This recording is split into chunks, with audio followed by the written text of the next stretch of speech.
The post-event blues. That's right. That's what we're going to discuss here today on the Mortgage Loan Officer Podcast. A little something I call the post-event blues. Hello, welcome everybody to the Mortgage Loan Officer Podcast. I'm your host, Frank Garay, brought to you, of course, by the Mortgage Marketing Animals for free all the time, every time. Why? Because they're just awesome people. That's why. Anyway, let's get into today. On this podcast, I like to talk about a whole bunch of different things, including ways to get business, ways to get more business, and we talk about gizmos and gadgets and things that work and all that kind of fun stuff. Today, I want to talk about something that I think plagues all of us to a certain degree, and that would be a little something that I call the post-event blues. So we had just gotten back from a Freedom Club event in Incline Village, Nevada, up at Lake Tahoe in my neck of the woods. I rode my motorcycle there. It was pretty cool. And it was epic, of course, as most mortgage events are. Really epic, just tons of stuff, great information, all kinds of things that we can do. And I'm going to go over two stories here on this podcast, two quick ones to kind of portray the point that I want to make. So on LinkedIn, I do a lot of chatting with a lot of originators, probably, I don't know, at least a dozen a week, something like that. And we talk about anything we want, right? Just anything you want. And just so you know, you could talk to me about anything you want as well. You just go to frankzoomcall.com. That's frankzoomcall.com. We can chat about anything you want. Just grab a time. We'll shoot the breeze. I don't care what it's about. We'll just BS, right? We'll do that. But so, I wind up having these conversations with a bunch of people, and I wound up having a chat with a gal, a loan officer, good one, really good loan officer, who got back from the Incline Village event, which was, like I said, just terrific. And we were shooting the breeze, and she says, gosh darn it, man, it's just, this happens to me all the time at events. It says, I get back from these events and it's like drinking from the fire hose, and I've got all these great ideas and all these things that I want to implement. But when I get to the office on Monday morning, it's kind of like, oh, what do I do? You get the paralysis thing going on, we're just like, what am I going to do? What do I do first? And, or what's even plausible for me? And sometimes nothing gets done at all. I remember one time I was doing an event. This is many years ago. This might've been 2011 or something like that, 2012. And it was with Carl White. We did a big video marketing workshop in Dallas, Texas. It was huge. There was about 300 or 400 people there. And one of the guest speakers we had was Kai McBride. I don't know if you're familiar with him, but he's such a great guy. And he told everybody to take out their binder. So everybody had a binder of all the material for the presentation. And there was a piece of paper that you could slip in the front cover. That was kind of the cover of the binder. He said, take out that piece of paper. So everybody took it out. He says, flip it over on the blank white side. Everybody flipped it over. And he said, now write this in big black letters. And it was like $1,975, something like that. He says, now put it back in the binder. And what he said that was, he says, that's the cost of that binder, because with your airfare, the hotel cost, the cost to enter the event, it's on average probably going to be about $1,975. I don't remember what the number was exactly. It was something like that. So just when you get back to the office, make sure you put this binder prominently where you can see that $1,975 on the front cover, so you know what that book cost you. So, it should be an incentive for you to get inside of it and do something that you learned, right? And so anyway, having this conversation with this terrific loan officer, she was like, man, I'm just not sure what to do it, right? Or what to do, or what to get started with. And so I said, this reminds me of something that Carl White told me once, which was when we go to these events, and listen, guys, I've been seeing events everywhere now. There's a lot of really neat events that are going on out there. But I would say it's going to be the same scenario no matter what event you go to. It's going to be great, right? It's going to be amazing. You're going to learn all this stuff. But when we get back, what we need to do is look at a little something that Carl White calls ICE. Now, just imagine the letter I, and then underneath that letter I, the letter C, and underneath the letter C, the letter E. And what this stands for is impact, confidence, and ease. Impact, confidence, and ease. So what Carl teaches, which is the right way to go about doing this, and I believe in it wholeheartedly, is when we get back from the event and we've got all this great stuff, there's going to be a few things that kind of float to the top for us, right? A few things that are kind of like, hey, this is one that kind of feels right to me, like I could do something. Well, what Carl says is, let's make sure what kind of impact it's going to have on us, right? What's the impact going to be? And what he's really saying is this going to generate a deal, right? because the way that Carl views the impact, if something has a good impact, that means it's going to generate a deal. Because there's a lot of things that we can do that are implementable items, but how much direct impact to the bottom line are they going to have? Some of those things don't necessarily have a direct impact, right? And if we're coming back from an event, we're thinking of what should I try first? Well, obviously the first things that we should try are the things that will have a direct impact on the bottom line.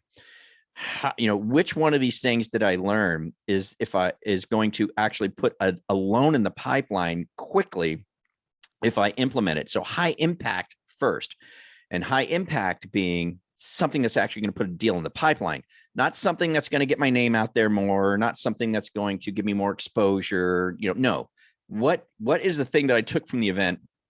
The thing that I think will give me the most impact, the quickest path to getting a deal in the door. So start with highest impact. So what of those things did you learn that you enjoyed that could really give you the highest impact or get the deal into the door the quickest? Okay. Then the letter C is for confidence. Now, confidence is when we learn these things and these strategies, or whatever it is we learn, when we see these things and we learn these things, confidence is how confident am I that I actually can implement it, right? What's my confidence level? What's involved? How many moving parts are there? Am I very confident that if I choose to implement this particular strategy or thing that I learned, how confident am I that I can actually get it up and off the ground, right? So we want to make sure we're working on things that have the most impact, that get us the deals in the door, the shortest distance between initiating the strategy and getting a deal in the door. But then also, how confident are we that we can actually implement that particular strategy? So that's a big one, right? We got to have the confidence. Sometimes we see things that are really cool. We know they probably would have a pretty high impact, but we also know that, I don't know if I'm going to be able to really pull that one off, because it might involve more people than I have, or it might require a skill set that I just don't have on my own. And I don't really have the resource to delegate that to, right? So that might not be the best one. If you're not really confident that you can get it off the ground, then maybe look at a different one. So high impact, high confident, and then ease, right? How easy is it for me to get this thing launched? So let's say, it is a strategy that has a lot of moving parts to it, right? And if it does, am I confident that the team that I have, within the team that I have someone or a couple people that can adapt to this really quickly and easily because it's right in their wheelhouse, making it easy for me to implement? If that's the case, it's probably a great strategy to roll out, right? So those are the three things that we need to look at. So we come back from these events, no matter who puts them on or where they are. If they're a mortgage event and you're at it, you're going to get rah-rah'd, right? You're going to get all jazzed up. You can't help not, right? That's why they're there. And hopefully there's speakers there that inspire and motivate, right? And give direction. But when you come back from it, really, we have to sit down and kind of go through everything and think about, what are those things that I can do? Like, let me ice this whole event, even while we're at the event, just be icing it. What can what has the most impact? Does this have a lot of impact? What's being taught up here? Am I going to get immediate impact, loan in the door quickly through this, presentation, whatever it is? And they don't all have to be that way. Understand, these presentations don't necessarily all have to be, this is going to get you a loan in the door quickly. A lot of them have to do with our character, our attitude, our disposition. Those are all good things, right? And we need to hear those things. But when it comes back to Monday morning at the office after the event, it's the things that we want to really focus on are the things that can get us the deal in the door the quickest, the things that I'm confident I could roll out, and the things that are the easiest to roll out, and then implement those things. And they become a new staple within the system that your team is running, right? The other story I'll share real quick is when we were at this event, I was there with my daughter. We've started for her it's a lending company. Not really. She's more of a marketing arm. She's more of a business development rep for a couple of different companies that do weird loans, right? Abstract stuff, commercial, fix and flip, SBA, small business lines of credit, all investor, no owner occupied anything, just strange, weird, bizarre investor stuff. And there's a lot of it out there.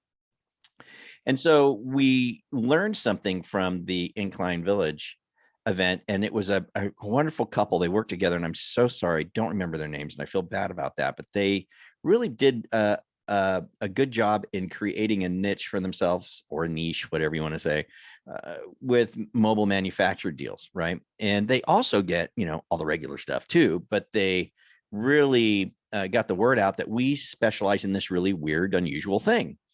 And through doing that weird, unusual thing and marketing that weird, unusual thing, they got a lot of inquiries. And so they started to develop a lot of relationships.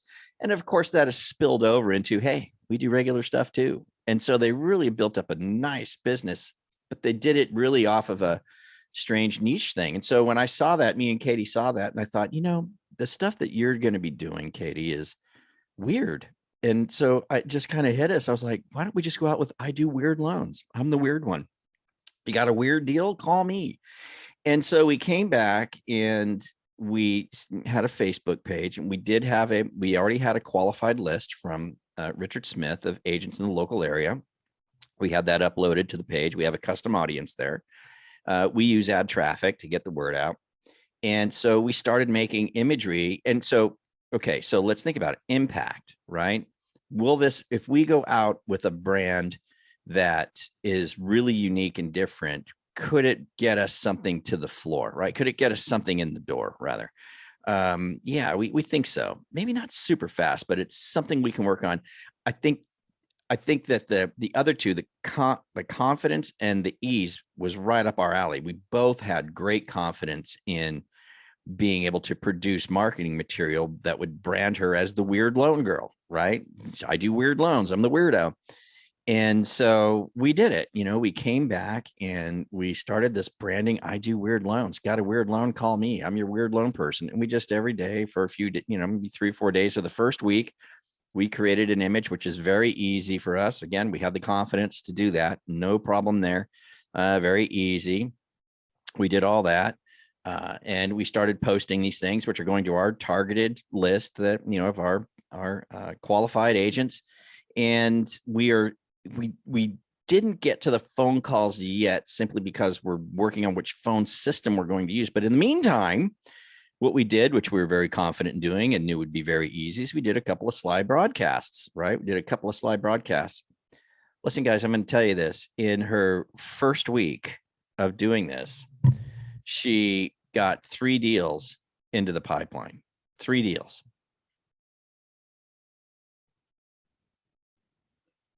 Real quick, three originated deals started in the pipeline, multiple phone calls, and it's because of this niche thing.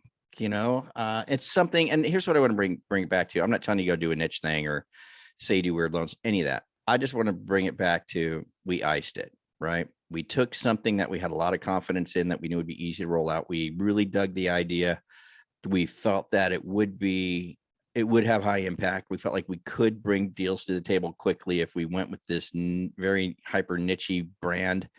And it's working so far. We're in our second week of it. The calls will be starting this week. And so I just have a lot of confidence that she's going to do well with it. I really, really do. So anyway, I'll get out of here. I don't want to keep us going too long, but I just want any of you to know who are listening, all originators, if you're going to events, please enjoy them. But remember to ice everything you hear. Ice it, right? Understand, can I implement this? Do I have confidence in it? If I do, is the impact high? Will it get me a loan in the door quickly? And how easy is it for me to implement it? And those are the things to focus on. So when you get back from your event, you will not have the post-event blues like a lot of people do. So that's all I want to talk about. Hey, listen, if you have not yet gotten the daily success plan from somebody over at the Mortgage Marketing Animals, if you haven't sat with them on a Zoom call and went through it, what you should do Monday, Tuesday, Wednesday, Thursday, man, I can't encourage you enough to just do it. It's absolutely free. I'm here to a lot of talk about back to basics. The thing about marketing animals people and freedom clubbers and is we just never leave the basics.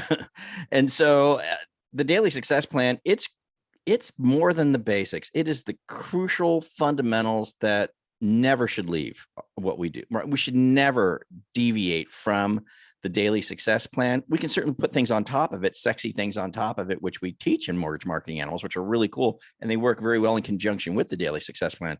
But everything revolves around the daily success plan. You can get that call for absolutely free.